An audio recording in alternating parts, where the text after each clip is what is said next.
Assalamualaikum warahmatullahi wabarakatuh. Perkenalkan, nama saya Putri Azharutami, NIM 21059205 dari Program Studi Manajemen.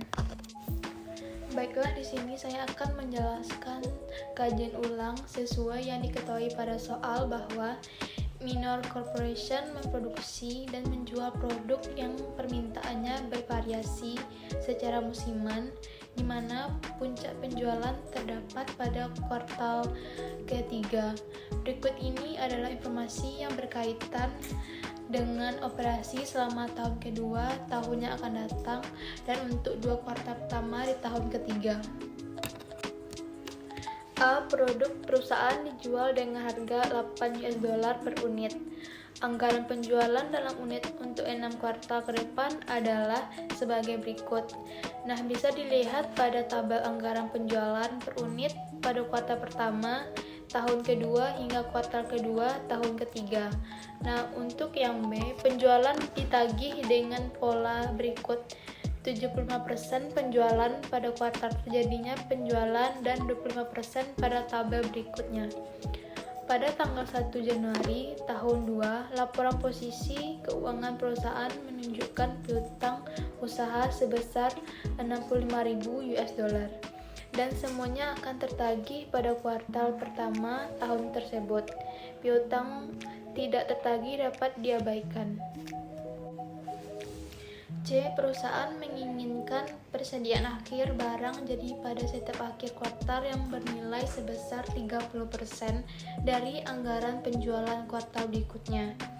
Pada tanggal 31 Desember tahun 1, perusahaan memiliki 12.000 unit persediaan. Yang D. Dibutuhkan 5 pon bahan baku untuk menyelesaikan 1 unit produk. Perusahaan menginginkan persediaan akhir bahan baku di akhir setiap kuartal sebesar 10% dari kebutuhan produk kuartal berikutnya. Pada tanggal 31 Desember tahun 1, perusahaan memiliki persediaan bahan baku sebanyak 23.000 pon. E. Biaya bahan baku adalah $0,80 per pon. Pembelian bahan baku dibayar dengan pola berikut. 60% dibayar pada kuartal berikutnya. Pada tanggal 1 Januari tahun 2, laporan posisi keuangan perusahaan menunjukkan adanya utang usaha sebesar $81.500. Untuk pembelian bahan baku, semuanya akan dibayar pada kuartal pertama tahun tersebut. Di sini diminta untuk menyusun anggaran penjualan dan skedul perkiraan penerimaan kas, anggaran produksi, anggaran pembelian bahan baku langsung, dan skedul perkiraan pengeluaran kas untuk pembelian bahan. Baik, tanpa memperpanjang, langsung saja kita jawab. Yang pertama, kita akan menyusun anggaran penjualan ini akan kita buat dengan mengalihkan jumlah anggaran penjualan disusun sebagai berikut. Yang pertama, kita akan menyusun anggaran penjualan. Nah, anggaran penjualan ini akan kita buat dengan mengalihkan jumlah per unit. Anggaran penjualan dikalikan dengan harga jual per unit. Nah, di sini akan kita dapatkan total penjualan pertama, kedua, ketiga, keempat. Di sini pada kuartal pertama dapat kita lihat anggaran per unitnya sebesar 40.000 dikalikan dengan harga jual per unit $8. 40.000 dikalikan 8 hasilnya 320.000. 60.000 dikalikan 8 hasilnya 480.000. 100.000 dikalikan $8 hasilnya 800.000, dan 50.000 dikalikan $8 400.000. Nah, di sini terdapat jumlah dari total anggaran penjualan per unit dalam 1 tahun sebesar 250.000 dikalikan dengan $8 hasilnya sebesar 2 juta.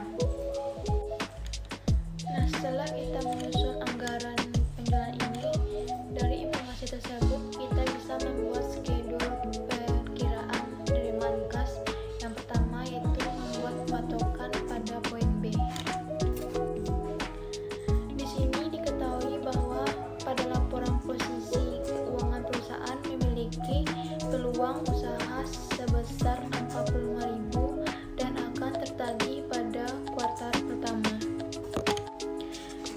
dalam menyusun schedule perkiraan penerimaan kas, yang pertama kita buat adalah piutang usaha atau saldo awal yang kita miliki adalah sebesar 65.000. Selanjutnya yaitu piutang penjualan yang dilakukan secara kredit. Tadi tentunya akan menimbulkan piutang akan kita tagih pada kuartal penjualan pertama, kedua, ketiga, dan keempat.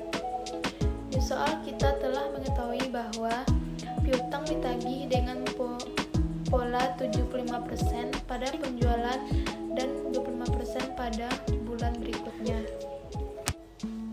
Nah, untuk penjualan pertama sebesar 320.000 yang kita dapatkan dari total penjualan ini, kita kalikan sebesar 75%, yaitu hasilnya 240.000, dan 25% lagi dibayar pada kuartal kedua sebesar 80.000. 25% dari 320.000 hasilnya 80.000. Nah, di sini kita jumlahkan 240 ditambah 80 hasilnya 320. Untuk penjualan kedua, polanya 75% dibayar pada bulan penjualan, 75% dari 480 hasilnya 360.000, dan 25% dari 480.000 hasilnya 120.000. Dan di sini kita total untuk penjualan kuartal ketiga yaitu sebesar 800.000 dikalikan 75% pada bulan penjualan sebesar 600.000, dan 25% dari penjualan kuartal ketiga ini dibayar pada bulan berikutnya, yaitu 25% dikali 800.000 hasilnya 200.000. Dan di sini kita total pada kuartal keempat penjualan sebesar 400.000 dikalikan 75% sebesar 300.000. Dan di sini kita akan mendapatkan total penerimaan kas dengan mentotalkan pada kuartal pertama, kuartal kedua, kuartal ketiga, dan kuartal keempat. 65.000 ditambah 240.000 hasilnya 305.000. 80.000 ditambah 360.000 hasilnya 440.000. 120.000 ditambah 600.000 hasilnya 720.000. 200.000 ditambah 300.000 hasilnya 500.000. Dan total penerimaan kas per tahunnya atau total penerimaan kas dalam satu tahunnya sebesar 1.965.000. Baik, selanjutnya kita akan membuat anggaran produksi. Nah, anggaran produksi ini disusun yang pertama yaitu memasukkan jumlah anggaran per unit per yang sudah kita buat sebelumnya, dan juga kita akan berpedoman kepada soal yaitu pada poin C, yaitu perusahaan menginginkan persediaan akhir barang setiap akhir kuartal yang bernilai sebesar 30% dari anggaran penjualan kuartal berikutnya. Dan pada tanggal 31 Desember tahun 1, perusahaan memiliki 12.000 unit persediaan. Nah, langsung saja kita masukkan datanya. Selanjutnya yaitu kita akan mencari persediaan akhir barang jadi yang diinginkan. Untuk mencari persediaan akhir barang yang diinginkan bisa kita dapatkan dengan mengalihkan 30% dari anggaran penjualan berikutnya. Di sini pada kuartal pertama persediaan akhir dapat kita cari dengan mengalihkan 60.000 dikali 30% hasilnya 18.000. Jadi kita akan mendapatkan persediaan bahan jadi dari 30% penjualan pada kuartal berikutnya.